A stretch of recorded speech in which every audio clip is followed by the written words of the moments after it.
Start with any question. I just wanted to take this opportunity to thank everybody being here today, but more importantly, just all year, your guys' professionalism. And I know sometimes you have a tough job and you have to ask tough questions, but the professionalism in this room, I just really appreciate it. I just want to thank you guys for a great year, across the board from beginning to end. It means a lot to me. It means a lot to the program, and so I just want to take that opportunity to say thank you guys. You're welcome. We'll open up questions, front row, middle. Dave? Yeah, thanks for saying that. It's very nice of you. You guys use the one high safety and the three corners mostly for your starting secondary. Is that kind of your defensive philosophy moving forward, regardless of who the new coach is? Is that how you want to do it moving forward? Yeah, that's kind of our base, and we definitely can get to a two-eye look, and we will. We're gonna diversify a little bit more this year, but certainly we don't want to change our philosophy. We kind of built that this year. We thought we made some great strides there. Certainly not perfect, but we're gonna keep the structure of what it is now, but we're gonna diversify a little bit as we move forward. Just a couple more quick ones. Jeff Hafley was in the box. Greg Madison was on the field. I know it's early, but will the new coach likely be in the box? Greg on the field, or? Yeah, we haven't hired anybody yet, and once we go about the business of hiring somebody, we'll kind of figure all that out. Okay. And then just a quick recruiting question: is the plan for the 2020 class to get one more running back as you stand here right now? The numbers are pretty tight right now, so probably not, but we'll kind of see how things go. Third row left. Dan?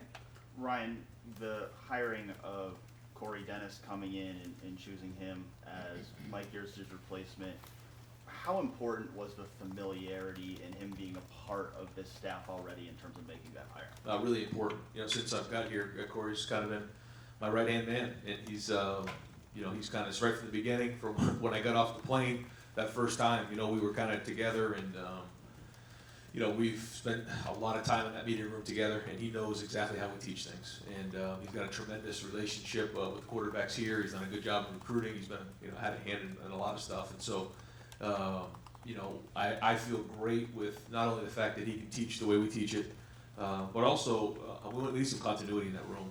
And Corey's a young coach who's got a really bright future, and I think everything that you put into Corey, you're going to get back and invest because he's so bright. But when I got in here, and then Mike came in, and so now this is the third guy in really 3 years, and I really want to solidify that room and have some stability in there. So I think that was critical too, because I know Corey, is invested in Ohio State, his family. So when you combine all of those things together, I thought it was a great hire. There were reports that he was going to go to Colorado State in December. Was that something that changed at the last minute with that job opening up? Yeah, I think he had an opportunity to go there as well, and all things kind of happen fast as they do in December and January in the coaching world, and so I even believe maybe he was up in Colorado at one point. He came back to Ohio, so I know it was very exciting for he and his family, and he was really excited to get back to Columbus. Just want to ask you about Justin as well. Obviously, he's coming off the knee injury. As he's going into these off-season workouts, do you guys place any restrictions on him? Are you cautious with him at all as he's going into these workouts? Yeah, I mean, if his knee is still there as we start kind of into the running phase of things, then we'll be smart about it. But we're hoping that by the time we get to that point, he's rehabbed and he's 100%. Over to the right. Clay? You've been nice enough to talk about Joe Burrow all season, and now that he's won it, I'm just curious if you have any contact and just what your feeling is for him. And the follow-up, I'll go ahead. Was there any thought about what might have been had he stayed? Yeah, we talked to Joe, several times, obviously on the award circuit, and stay in touch with Joe, and then obviously talked to him after the game and just congratulated him and how happy we were for him. It was just great to see the way he played, and just the way he handled himself all year was awesome. Really cool moment to be there at the Heisman and be there with his family and just see him win that job and overcome so many different things. And in this world, think about the guys we had in that room. It's just amazing, and you do the best you can. You try to make the best decisions you can at the time. And when you think about Joe Burrow, Dwayne Haskins, and Justin Fields, wow, what a problem to have. And they've all done really well. One's in the NFL, one's a Heisman Trophy winner, and one's a Heisman Trophy finalist in his first year really of playing college football. So, again, nothing but the utmost respect for Joe and just happy the way that things played out. And it's hard to see somebody who leaves the program, graduates and everything, go on to do something like that. But I think everybody understands you got to make tough decisions, and we're obviously happy with the decisions we made, but at the same time, it's great to see Joe go on and play so well. Was that you and Urban making that call? Yeah. Front row left, Mitch? Ryan, you lost one game, pretty great season, but still, one game from your goal. I'm interested in how you regard the season looking back. I mean, was it unsuccessful because you didn't get where you wanted to be, or do you look at the body of work? I think it was a successful season for sure. I just think that in the first year of this coaching staff, and first year quarterback and all the different things that came in, the defensive staff, there was so many positive things in the way that we played. And certainly we didn't reach all of our goals though, and that's something we got right back in here this past week and talked about. And they're hungry, and this team's going to be hungry. Turned around. It's obviously fresh off the loss, and that was a tough game to swallow. But we're already moved on, looking towards the future. But I think that the groundwork has been laid moving forward, and I think there's a lot of credibility now, and I think there's some real good leadership there. And these guys have tasted it now. They've been in that semifinals here. Some of the guys, some of the younger guys, and so I think they're just going to be hungry moving forward as we get into next season. So, as a first-year head coach, grade yourself on a scale of 1 to 10. I don't know if I'll do that. But again, I mean, when you go 13-1 and you win your conference championship, you win the rivalry game, that's a hell of a season now. I mean, that doesn't matter where you are. It's a hell of a season. But, again, we didn't reach all of our goals, and so that keeps us wanting more. Second row right, Tony? Ryan, heading into the spring, what's your biggest concern for the team right now? I don't know if it's a concern. I think as we get going and we start to, practice and go through workouts, we want to find out who the new leaders are going to be. We lost some really good leaders and some guys who declared for the draft. Those were big leaders for us. And so we're going to need some guys to step up into those roles. And as we start to, practice, I think we'll get a feel for what we need. Obviously, in the running back room, those guys are going to be pretty green. Master played something this year, but we're going to have to, replace J.K. In the back end there, we're losing, some really good players there with Jordan, Damon, and Jeff leaving. So some corners are going to have to step up. But that's college football. I mean, you're always going to have turnover. But the good news is a lot of our guys played. Those first, 11 games. Those guys were all playing in the second half. So there's a lot of experience there. And at the end of the day, it's going to come down to our leadership and how our guys lead and how hungry and accountable our guys are. Do you pull certain guys aside and tell them, this is what we need from you this year? Oh yeah, there'll be a lot of meetings. Fourth row right, Jared? Ryan, two things. First, after the game in Glendale, you came out, obviously, right after the game, and you said, I feel a lot of emotions right now, including anger. Is there a part of you that's still angry? No, I've moved on from the anger part of it.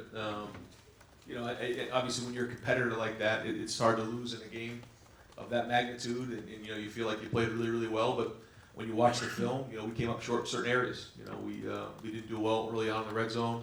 We gave up that 4-play drive, inside the 7-yard line late in the game, and then we didn't finish the drive, with the last play of the game. And so you look at those moments, there were a lot of great moments. We came out and played really well early on. We established the run. We hit that big, 4th and 1 to Chris for the touchdown. And there was so many good plays. The roughing of the punter was a huge mistake that we made. But, when you're playing in big games and the margin for error is tiny, that's what happens. And we've, I don't know if we've moved on yet. I don't think that's probably the word, but it's still kind of sitting there, and we're thinking about it a lot, and it's got to keep motivating us moving forward. But at some point, you do have to take the next step. The other thing is about the next step into next year.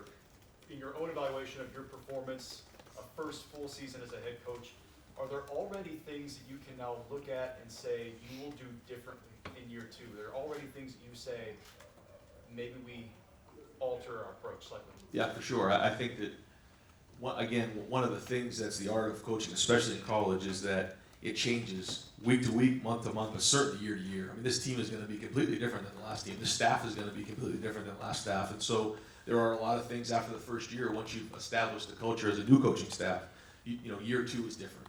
And that's the journey we're on. And I think, again, one of the best things about, adapting and being a good college football coach is the ability to move and adjust and talk about those things on a week-to-week basis.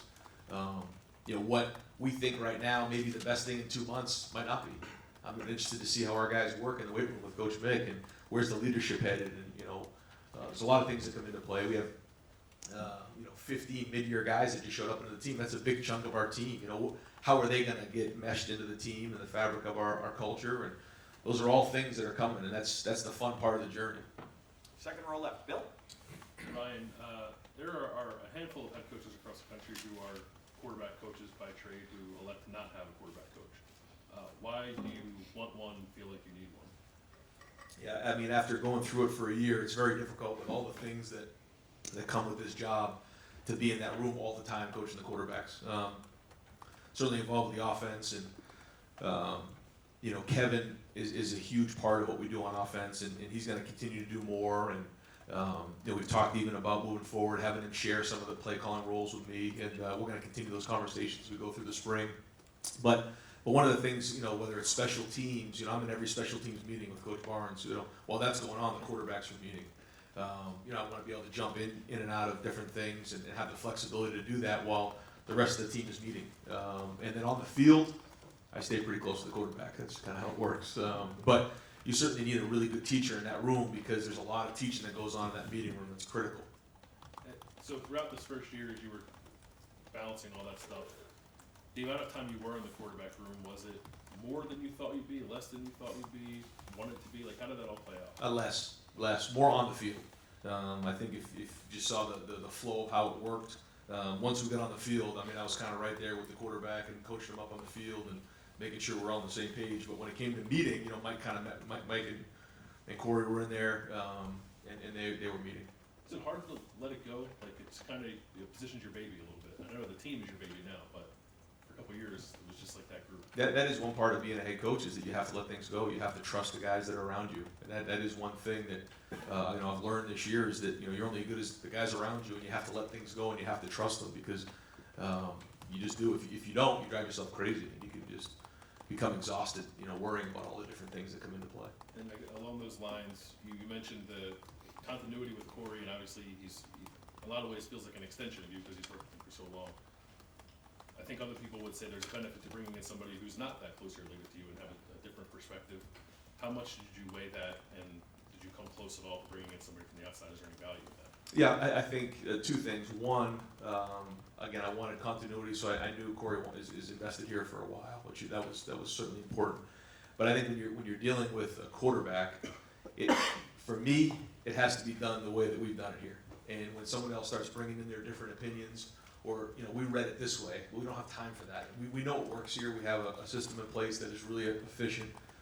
We feel pretty strong that we know how to develop quarterbacks. And one thing that I just felt like I couldn't have conversations with is like, no, we're going to read this differently or teach this differently. Like, we have so many other things that we need to focus on. We feel great about that, and Corey's bought into that, and he's going to enhance it. Far left, Matt? I'm just wondering, do you have any feelings about the targeting rule? There's been a lot of conversation about it, especially because of what happened with Sean and even in the title game. I'm wondering if you feel like that's something that needs to be revisited, or is it going to be, you think it's too penal? Just your take on that rule and the ejection. Yeah, I was at the AFCA convention head coaches meeting yesterday. There was some talk about that and trying to make some adjustments. I'll let, you know, Todd Berry and those guys, you know, talk about, you know, some of the things, but I do think that some of those things should be looked at. It's certainly a difficult thing at times to officiate, as we all know. It's in there for the right reasons, but there is some gray area there that sometimes is hard, so totally get that. But, you know, I definitely think the walk of shame, you know, where the guy, you know, he gets done, he walks off the field. I don't think that's right. And so again, I'll let kind of Todd, you know, go out there and talk about some of the things we voted on yesterday. But I do think there's some different things we can look at. Regarding Sean, I mean, he lost some underclassmen to the NFL, but he's coming back. How significant is that, given you talked about the secondary and having him back? Yeah, it was huge. Just like when Damon came back. I mean, having somebody who's got that much experience, played in big games, that was a big deal for us. And then, you know, Sean is now got to become a leader. He's got to take that next step. And, you know, we're going to move him to corner full time. He's going to play out there. And, you know, we think he's going to be, you know, he should be a Thorpe Award finalist, you know, right off the get-go. I mean, he got a chance to be one of the best corners in the country, and hopefully a first-round draft pick next year. And that's huge for us. And, you know, we're going to have some younger guys playing back there, and so having his experience will be really important. Second row left, Bruce? I would assume in the day after the game, you thought about it a lot, all the different plays, all the different things. 2.5 weeks out, how much do you think about it? Think back on that night. Probably as opposed to every second, every other second. Yeah, I mean, especially when the game was played, Monday night, just right there front and center. It's hard to let go. I'm just telling you, it's hard, and we're not going to let go.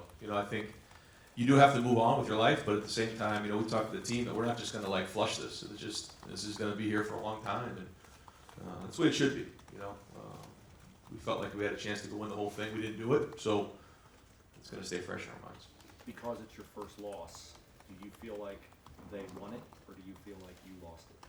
I don't know. That's a great question. I know the two teams were evenly matched, very talented in a high-profile game like that, and there's a lot of back and forth. I thought our guys completed really, really hard. I thought we had a really good plan. We came up short in the end, but when you're playing games like that, there's big plays, and all it takes is a few not to go your way. Whether it was the interception or running into the kicker or whatever those things are. If you don't get those big plays, we call them gaps, game-altering plays, then you're not going to win the game. And we did not win the turnover battle. We didn't do well in the red zone. So combine all those things together, we didn't win. But I thought we were well prepared, and we played really, really hard. The reasons you've given for hiring Corey make a lot of sense. The headline on hiring him, of course, is he's Urban's son-in-law.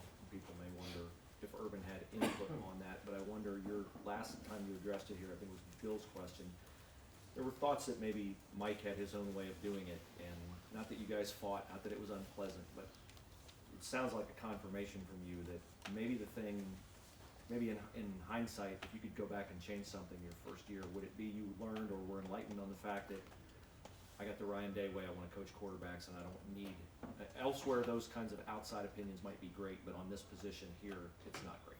No, actually, it's the contrary. I thought Mike did a great job, and I think if you look at the way Justin developed during the season, he did a really good job. I think a lot of that had to do with that he did things the way we talked about, and we were all in alignment, and he brought great ideas. He was really good in that area.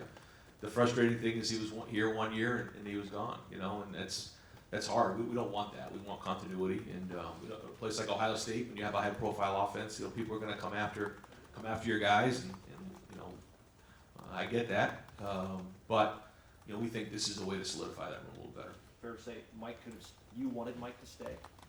Yeah, for sure. Yeah, absolutely. But I don't know if it's public the amount of money he was offered to go to Texas, but that's a lot of money that he and his family couldn't pass up, and so wishing nothing but the best of luck.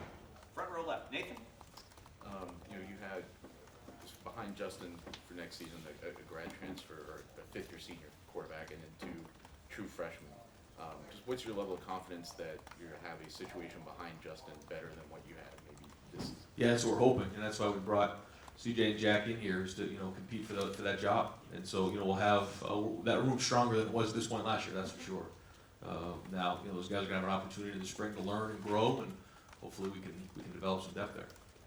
And you mentioned before just being really tight on the scholarship situation, and this will be your first time kind of handling that as a head coach. I guess what's kind of your philosophy towards that, because it's obviously going to be kind of a delicate thing to approach here, I guess, through spring ball. Yeah, and I think that it's changed just with the different transfer situations and portal situations that are out there nowadays. And so we have to be able to adjust and move, but it's tight, and we'll do the best we can, try to project. Front row right, Tim. Speaking of gaps, how much have you looked at the catch, strip, scoop and score, and did y'all discuss that at the coaches convention about what is a catch when a guy actually has the ball in his hands for 3 or 4 steps? I mean, and have you gotten any more clarity from that ruling since then? No, and I really once we got out of that game, in terms of all that stuff, we typically have communication with the Big Ten. That was an SEC crew, so really didn't get into all that. It was kind of behind us, and thought at that point it wasn't worth bringing up. It was behind you, okay. How do you were once a young incoming quarterback.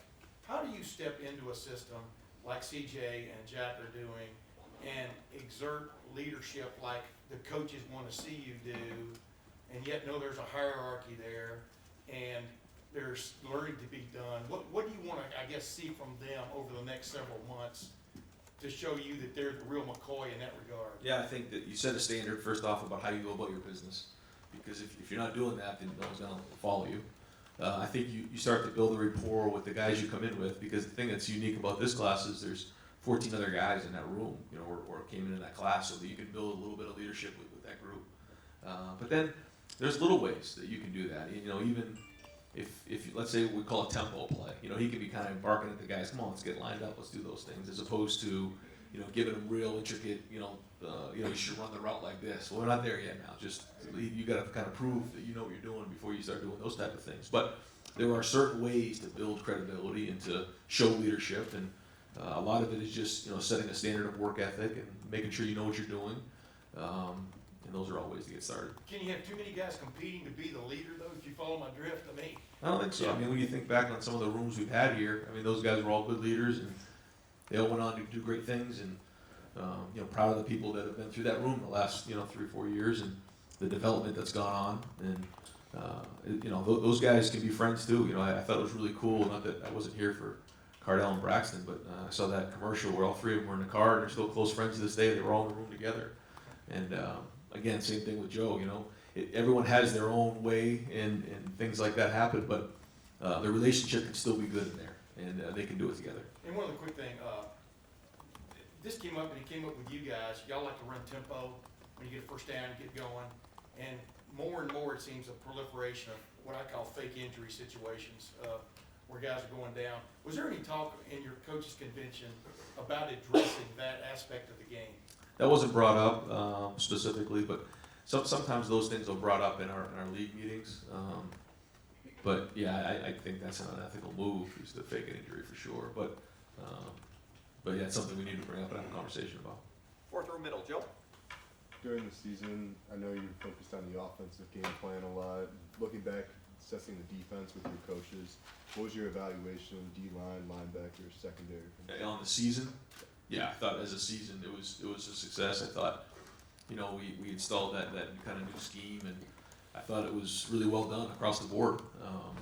You know, I wish we had done a couple more things in that last game that you know, would have helped us win the game. But at the end of the day, I thought it was a great start, and now we got to build on it. Front row right, Austin. Ryan, I wonder, now that the season's over, if you could shed a little light on what Justin was dealing with the knee, or any at all. Like, how much did you think that really impacted him in the Fiesta Bowl? Yeah, I mean, without getting into too many details, I mean, you know, it wasn't something that you know, was catastrophic, but at the same time, he wasn't 100%. And you know, there were times this year where he missed practice, and so the whole arsenal of stuff was not there. But I'll tell you what, he's tough, and he worked through it, and he competed, and he played hard, and you know, it's a tribute to how tough he is, and his ability to work through things. I mean, really leading into the Big Ten championship game, he really didn't practice much at all. He wasn't able to do much. And just the way he played in that game, especially in the second half, once he got his legs underneath, it was very similar to JT Barrett, you know, a couple of years ago. I think it's very hard for a college quarterback to play at a high level without practicing. I think if you're Aaron Rodgers and you've been doing it for X number of years, it's okay. But when you're the timing and everything, it's very hard. And the way he played, it says a lot about who he is as a competitor. And I thought he played tough. I thought, I'm watching the film, he played good against Clemson. I mean, he played good. He made some really good throws. Some throws we just missed, and he competed. And I'm really proud of the way he came along this year. And I thought from game one all the way to that last game, he really improved. And so it's exciting that we're gonna have him back. I mean, that's what's so exciting. And so many quarterbacks, I feel like over the last 8 years, haven't had a quarterback that has started and then come back and had another year with him. It's the first time I've had him since I can remember. So that's exciting. I don't know if you can or want to say, did he just continue to need rest over the last couple of weeks, or is there any procedure that had to be done for that knee, or I don't know what you can or want to say that? Yeah, I can't really get into all that. There's some of the rules that you know, tie me into not saying anything. But again, we don't see any issues moving forward. So when you're talking about this, having him as a second year as a starter and having got to experience that, where do you see it going? What do you want to accomplish?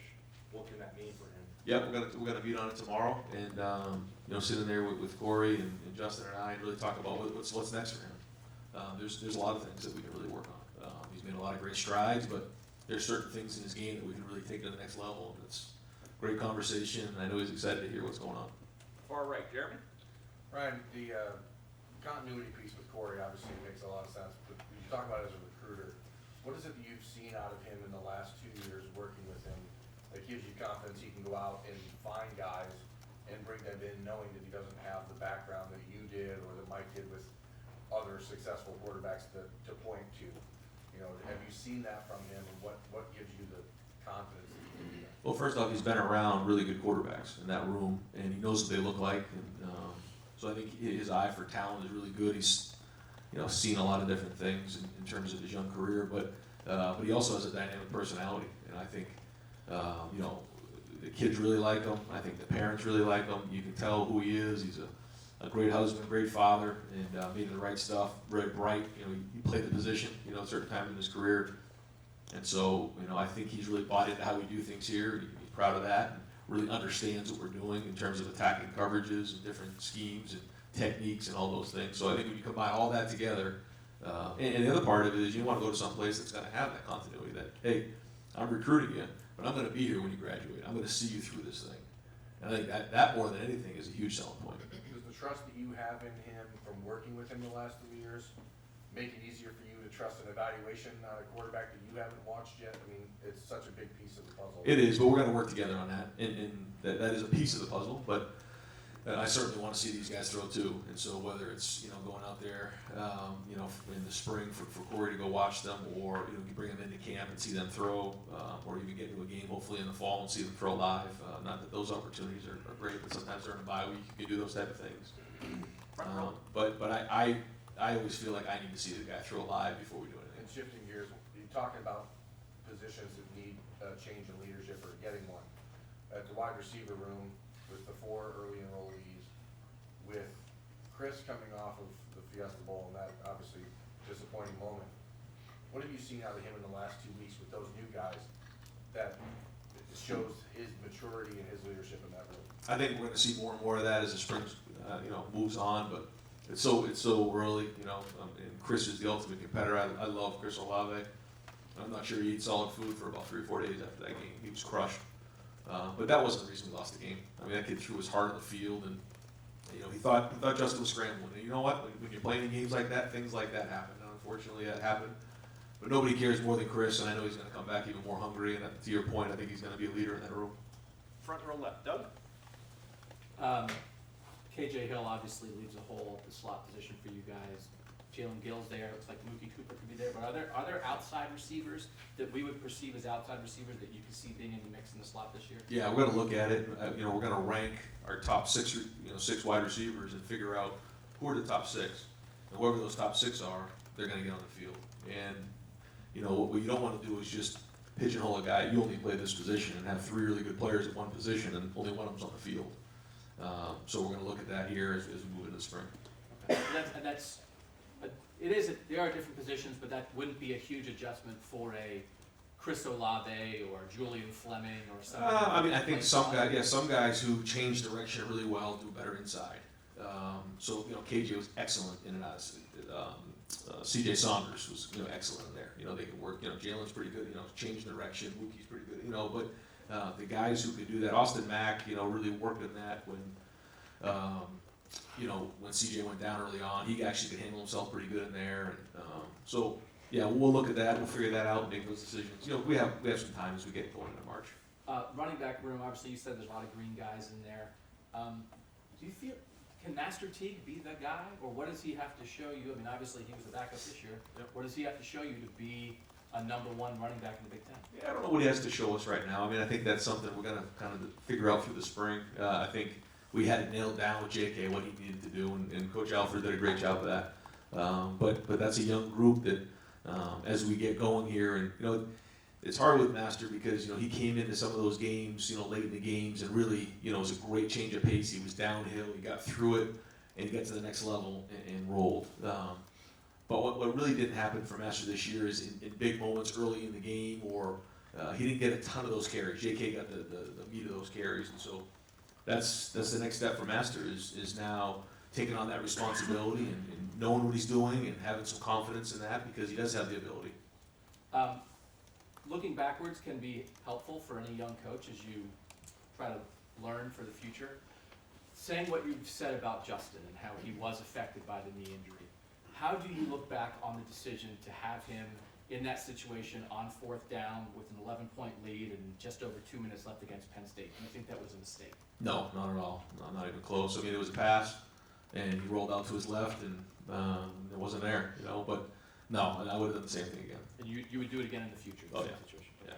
Yeah. And to follow up on all the questions about Corey, would you promote a quality control guy to a full-time assistant at another position, in another position group? Yeah, if it was right. Is this influenced, are you more comfortable doing it here because quarterbacks are your area of expertise? Yes. Okay. And I feel like I'm being like, you know, like the stand right now.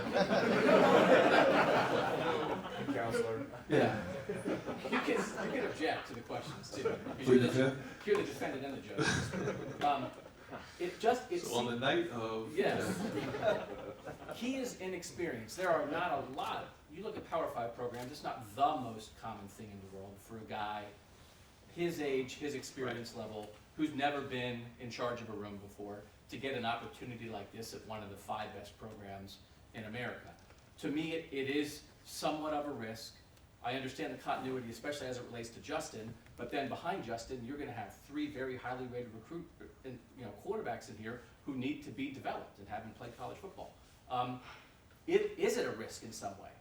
No, I don't think so, because I know what Corey's capable of, and I know that he's got a great feel for those guys. He's a good teacher, and he's going to do a good job. And Kevin will be right in there with him. I'll be right there with him, and Justin's coming back, so he's got a year under his belt. So I think it's going to be a great fit. And again, the best thing about having someone like Corey, who's young and really sharp, is everything you invest in him, you're going to get back. That's what I love. Sometimes when you have somebody older like that, that's not the case. And so, he's going to be here for the long haul, and that's a huge deal. And I'll rest my case after this. Do you think that if you didn't have a co-offensive coordinator title on the quarterback's coaching job, how did that limit the pool of people that you maybe, if you would have gone outside, that you could have gotten to come here? I didn't really look at it like that, because again, Corey was what I wanted, really, and I didn't really spend much time thinking about it, because I just knew, again, for all the reasons that we just talked about, that was what we needed right now. Third row right.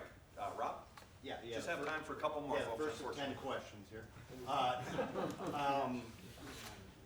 Gonna ask you to reflect a little bit, even though the season's fresh. Big story coming in was you were following a legend, and you talked about putting your stamp on the program as you went forward. Reflecting here, what stamp do you feel like you put a stamp on here?